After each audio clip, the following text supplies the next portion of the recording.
9 March সকাল অনুমান 6:10 ঘটিকার সময় শীতলক্ষা ফাঁড়ির এএসআই লুৎফর সে যখন মণ্ডলপাড়া ব্রিজ থেকে নগর ভবনের দিকে ডিউটিরত অবস্থায় ছিল, তখন 3 জন দুর্বৃত্ত মোটরসাইকেলে করে তাকে চাপাতি দিয়ে কোপ মারে এবং ছুরি দিয়ে তাকে আঘাতের চেষ্টা করে এবং তার কাছ থেকে অবশেষে পিস্তলটি ছিনিয়ে নিয়ে যায়।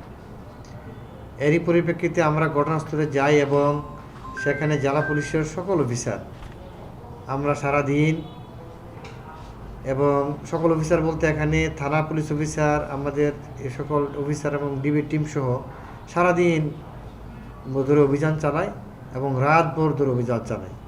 সবশেষে রাত আনুমানিক 3:15টার সময় বন্দর থানা এলাকা থেকে মিশান নামক এক ছেলেকে আমরা গ্রেপ্তার করি এবং তার দেখানো মতো সেখান থেকে আমরা সেই ছিনতাইকৃত পিস্তলটি, গুলিসহ এবং ম্যাগাজিন সহ সেখান থেকে আমরা উদ্ধার করতে সমর্থ হই।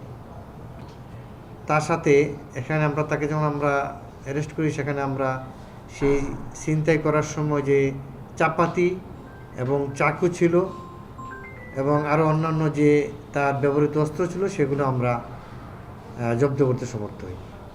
এই মামলায় একজনই গ্রেপ্তার আছে, যে ছিনতাই করেছে একজন আছে। তবে আমরা যেটা আমাদের দস্যুতা হয়েছে, যে পিস্তলটি নিয়ে গেছে, ওই ঘটনায় 3 জনের মধ্যে আমরা একজনকে অ্যারেস্ট করেছি, আর বাকি 2 জনকে আমরা অ্যারেস্টের অভিযান অবশ্যই চলছে। এখন তার মধ্যে একটি দর্শন মামলা আছে এবং সে আমরা জানি যে সে মাদকাসক্ত, এবং আরও দেখছি যে আরও কী মামলা আছে, আমরা আরও দেখছি। সেটা আমরা পরে আমরা ইয়ে করব। চাষির হয়েছে না, এটা চাষির হয়েছে মামলাটা। এই কারণটা আমরা আপনার প্রশ্নটা আমাদেরও এটা প্রশ্ন, এবং এটা আমরা খুঁজেই দেখছি এবং তদন্ত করছি, এবং তদন্ত শেষেই আমরা আশা করবো বাকিটা আপনাদেরকে পরিষ্কার করবো ইনশাআল্লাহ। অবশ্যই হ্যাঁ, তাকে আমরা ব্যবস্থা নিচ্ছি এবং তার বিরুদ্ধে আমাদের বিভাগীয় ব্যবস্থা নিচ্ছি আমরা।